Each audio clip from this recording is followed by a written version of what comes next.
ഇന്നലെ പൊട്ടുമെന്ന് ഉറപ്പിച്ചുണ്ടാക്കി കഴിഞ്ഞായിട്ടാണ് ഗൈസ് മന്തി. പുറത്ത് പോകുന്നു തിന്നുന്നു, അല്ലെങ്കിൽ പാർസൽ വാങ്ങുന്നു തിന്നുന്നു. ഇത് രണ്ട് ഓപ്ഷൻ മാത്രമേ ഞങ്ങൾക്ക് മുന്നിലുള്ളൂ. അങ്ങനെ നമ്മൾ 1.5 കിലോ ചിക്കനിലേക്ക് ഒരു ക്യാപ്സിക്കം, ഒരു ചെറിയ കഷ്ണം ഉള്ളി, പട്ട, ഗ്രാമ്പു, ഏലക്ക ഇങ്ങനത്തെ സാധനങ്ങളൊക്കെ ഇട്ട് കൊടുക്കുക. സത്യം പറഞ്ഞാൽ യൂട്യൂബിൽ ഒന്ന് രണ്ട് വീഡിയോസ് അല്ല, ഒരു 10 രൂപ വീഡിയോസ് കണ്ടിട്ടാണ് ഞാൻ ഇനി ഇറങ്ങി മെനക്കെട്ടത്.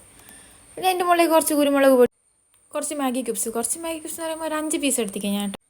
പിന്നെ അതിൻ്റെ ഒപ്പം ഒരു കുരുമുളകും കൂടി ഇട്ട് കൊടുക്കും. കുരുമുളക് പൊടിച്ച് നമ്മൾ ആദ്യം ഇട്ടിക്ക്, പക്ഷേ പൊടിച്ചതല്ല, നമ്മൾ കുരുമുളക് ആപ്പാടില്ല, അതും കൂടി അതിലിട്ട് കൊടുക്കുക.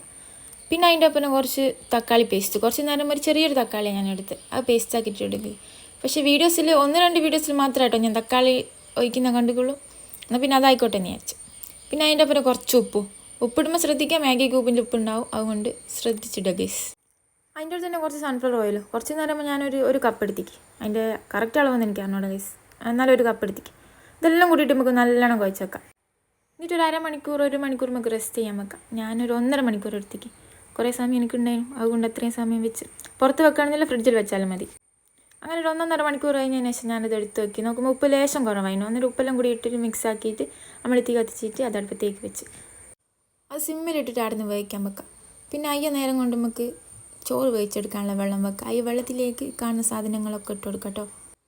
കുറേ ഐറ്റംസ് ഒന്നുമില്ല, 2-3 ചെറുനാരങ്ങ പീസും, പിന്നെ പട്ട, ഗ്രാമ്പു, ഏലക്ക അങ്ങനത്തെ സാധനങ്ങളും, പിന്നെ കുറച്ച് സൺഫ്ലവർ ഓയിലും, കുറച്ച് അങ്ങനെ എടുത്തിക്കുള്ളൂ. 2-3 ടേബിൾ സ്പൂൺ മാത്രമേ ഉണ്ടാവും കേട്ടോ. പിന്നെ ഒരു ഉണക്ക നാരങ്ങയും കൂടി ഇട്ടു.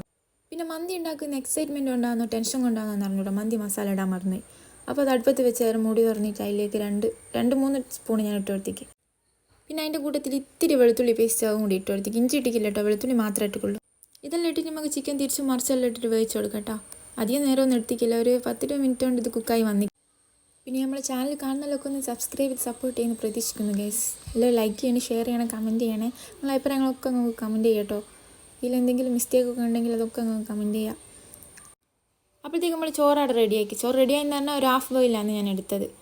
വയ്ക്കുന്നതിൻ്റെ മുന്നേ 1/2 മണിക്കൂർ അരി കുത്തിയെടുത്ത് വെക്കുകയും ചെയ്തു കേട്ടോ. അങ്ങനെ ചോറെല്ലാം അതിൻ്റെ മുകളിൽ നിരത്തി കൊടുത്തിട്ട് കുറച്ച് പച്ചമുളക്, കുറച്ച് ഞാൻ ഒരു 3-4 പച്ചമുളക് ഇങ്ങനെ നേരെ കുത്തി കൊടുക്കുക. കളറൊന്നും ഞാനിതിൽ യൂസ് ചെയ്തിട്ടില്ല ഗൈസ്. കളർ കിട്ടേണ്ടിയിട്ട് കുറച്ച് മഞ്ഞപ്പൊടി കലക്കിയിട്ട് അത് ഒഴിച്ചെടുത്ത്. പിന്നെ നമ്മളെ വീഡിയോ കാണുന്ന 1-2 ആളെന്നോട് പറഞ്ഞെങ്കിൽ വീഡിയോക്ക് ലേശം ക്ലാരിറ്റി കുറവാണെന്ന്, അല്ലെങ്കിൽ ക്ലിയർ ഇല്ല, വെളിച്ചില്ല നോക്കാം. ഒക്കെ നമുക്ക് റെഡിയാക്കുക ഗൈസ്. ലൈറ്റൊക്കെ വാങ്ങിയിട്ട് നമുക്കൊക്കെ സെറ്റാക്കണം. ഇത് എന്നിട്ട് ഒരു 10-20 മിനിറ്റ് നമുക്ക് ലോ ഫ്ലെയിമിൽ ഇട്ടിട്ട് മൂടി വെക്കാം. പിന്നെ ഇതിൽ സ്മോക്കി സിസ്റ്റം ഞാൻ ചെയ്തിട്ടില്ല ഗൈസ്, ഇങ്ങനെ തന്നെ നാച്ചുറൽ ആയിക്കോട്ടെ എന്ന് വിചാരിച്ച്. അങ്ങനെ മന്തി ഇവിടെ റെഡിയായി. ഇത് ഉണ്ടാക്കി വെക്കുമ്പോൾ എനിക്ക് എന്നോട് തന്നെ ഒരു ബഹുമാനം. അപ്പോൾ ഉണ്ടാക്കാത്തതിലൊക്കെ ഉണ്ടാക്കി വെക്കാം. ലൈക്ക് ചെയ്യുക, സബ്സ്ക്രൈബ് ചെയ്യുക. ടാറ്റാ.